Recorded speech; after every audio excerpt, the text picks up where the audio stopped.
Welcome to the Rim Break Rodeo. We hope this video helps. In this video, I will explain how to use Thinkorswim desktop. First, download and install the Thinkorswim desktop platform from the official brokerage website. Once installed, log in using your account credentials. Take a moment to familiarize yourself with the main interface, which typically includes the Monitor, Trade, and Analyze tabs. This initial setup is crucial for accessing all the powerful tools and features available to help you manage your investments effectively and efficiently.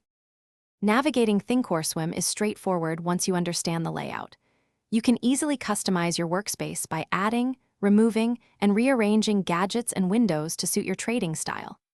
The Monitor tab provides a comprehensive overview of your account, showing balances, positions, and order history. For real-time quotes and interactive charts, head over to the Trade tab, which offers extensive data for informed decisions. Placing a trade on Thinkorswim is a core function. Begin by selecting your desired security and opening an order entry window. Here, you can specify all the trade details, including the quantity and price.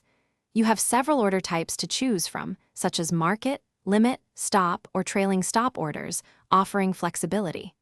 Always review and confirm your order carefully before sending it to the market for execution. Thinkorswim offers powerful advanced features for deeper analysis. The Analyze tab provides sophisticated options analysis and robust risk assessment tools, helping you make informed decisions. Dive into the charting tools, which boast over 300 technical indicators and numerous drawing tools for in-depth market study. Additionally, set up personalized alerts and watch lists to keep a close eye on specific securities and market movements, ensuring you never miss an opportunity. Thanks for watching. Consider subscribing if we helped you.